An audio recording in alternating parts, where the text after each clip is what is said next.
నమస్కారం NSTV news కి స్వాగతం. నా పేరు సంధ్య. ముందుగా వార్తల్లోని ముఖ్యాంశాలు. ఎన్టీఆర్ జిల్లా ఇబ్రహీంపట్నం మండలం కొండపల్లి మున్సిపాలిటీలో 13 రోజులుగా మున్సిపల్ పారిశుద్ధ్య ఉద్యోగులు చేస్తున్న నిరావధిక సమ్మెకు తెలుగుదేశం పార్టీ రాష్ట్ర ప్రధాన కార్యదర్శి మాజీ మంత్రి శ్రీ దేవినేని ఉమామహేశ్వరరావు సంఘీభావం తెలిపారు.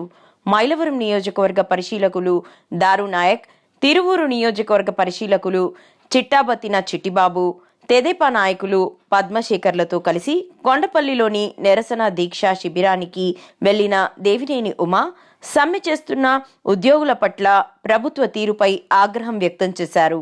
ప్రజాస్వామ్య పద్ధతిలో నిరసన తెలుపుతున్న అంగన్వాడీలపై ఎస్మా చట్టాన్ని ప్రయోగించడాన్ని ఆయన తీవ్రంగా ఖండించారు. కొండపల్లి మున్సిపాలిటీలోనే 10 కోట్ల అవినీతి జరిగింది. ఇవాళ వీళ్ళు అడిగేది కనీస వేతనం ఒక 26,000 ఇమ్మని అడుగుతున్నారు. వీళ్ళు దోచుకున్న లక్షల కోట్లలో ఎమ్మెల్యేలు, మంత్రులు, ముఖ్యమంత్రి దోచుకున్న 2,55,000 కోట్ల land, sand, wine, mine, cent పట్ట మెరకల్లో వీళ్ళు దోచుకున్న డబ్బుల్లో వాళ్ళు అడిగే 3,000 ఎంత, వాళ్ళు అడిగే 5,000 ఎంత. చనిపోయిన కుటుంబాల్లో న్యాయం చేయమని అడుగుతున్నారు. ఒకరోజు సెలవు కావాలని అడుగుతున్నారు. అదేవిధంగా ఇంజనీరింగ్ వర్కులు పనిచేసే వాళ్ళకు కూడా ఎలవెన్స్ ఇమ్మని అడుగుతున్నారు, హెల్త్ ఎలవెన్స్.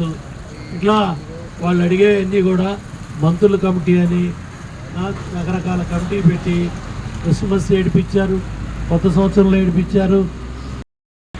ఏమాత్రం కూడా బాధ్యత లేకుండా చాలా పారిశుద్ధ్య కార్మికుల సమస్య చాలా ఇమ్మీడియట్గా పరిష్కారం చేయాల్సిన సమస్య. ఎందుకంటే ఇవాళ కరోనా కానీ, రకరకాల జబ్బులు కానీ, గొంతు నొప్పులు కానీ, జ్వరాలు కానీ, ఒళ్ళు నొప్పులు కానీ చాలా ఇబ్బందులు పడే పరిస్థితుల్లో పారిశుద్ధ్యానికి అత్యంత ప్రాధాన్యత ఇచ్చి వీళ్ళ సమస్య పరిష్కారం చేసి ఊళ్ళో ఎటువంటి చెత్త లేకుండా పరిష్కారం చేయాల్సిన ముఖ్యమంత్రి బాధ్యత లేకుండా, బాధ్యత కనీసం తీసుకోకుండా, మంత్రులు కూడా బాధ్యత తీసుకోకుండా మీరు ఒప్పుకోండి, వచ్చే గవర్నమెంట్ డబ్బులు ఇస్తుంది, ఇప్పుడు మేమే ఇవ్వం అని చెప్పేసి ఇవాళ కూడా చాలా ప్రాంతాల్లో పెన్షన్ డబ్బులు రాలేదు. చాలా ప్రాంతాల్లో రిటైర్ అయిన వాళ్ళకి కూడా వాళ్ళ పెన్షన్ డబ్బులు రాలేదు. ఇవాళ మరి అప్పుల కోసం ప్రభుత్వం అన్ని బ్యాంకుల చుట్టూ తిరుగుతూ ఉంది. ఎవరైతే అంగన్వాడీ వర్కర్లు ఉన్నారో పాపం వాళ్ళ మీద, ఆడబిడ్డల మీద ఎస్మా మరి చట్టం పెట్టాడు. వాళ్ళని ఎటొకటి అరెస్ట్ చేసి లోపల పెడతామని అంగన్వాడీ అక్క చెల్లెల్ని భయపెడుతున్నారు. ఆటపాటలతో చదువు చెప్పే వాళ్ళని కూడా ఇవాళ 1,10,000 కుటుంబాలని వాళ్ళు నడిపిస్తూ ఉన్నాడు. అట్లాగే ఈ సర్వశిక్ష అభియాన్ వాళ్ళు రోడ్డెక్కారు, పారిశుద్ధ్య కార్మికులు రోడ్డెక్కారు, ఆశా కార్మికులు రోడ్డెక్కారు, కొంతమంది వాలంటీర్లు రోడ్డెక్కారు. అత్యంత ప్రాధాన్యత ఇవ్వాల్సిన ఈ పారిశుద్ధ్య కార్మికుల సమ్మెని ఇంత బాధ్యతారాహిత్యంగా, ఇంత దుర్మార్గంగా మంత్రుల కమిటీ కానీ, ముఖ్యమంత్రి కానీ పట్టించుకోవట్లేదు. ఇమ్మీడియట్గా ప్రజల ఆరోగ్యాన్ని దృష్టిలో పెట్టుకొని ఇమ్మీడియట్గా పరిష్కారం చేయాల్సిన సమస్య ఇది.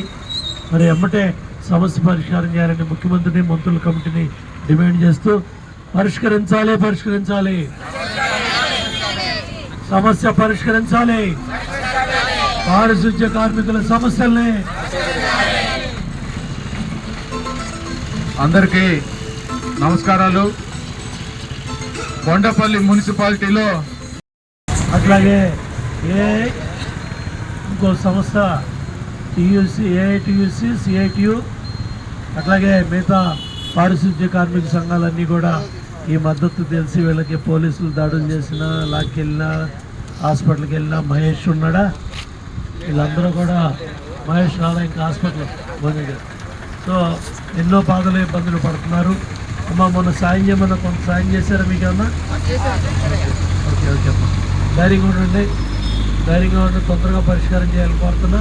కరోనా టైంలో కూడా ప్రాణాలకు తెగించి మీరు ప్రజల ప్రాణాలు కాపాడారు.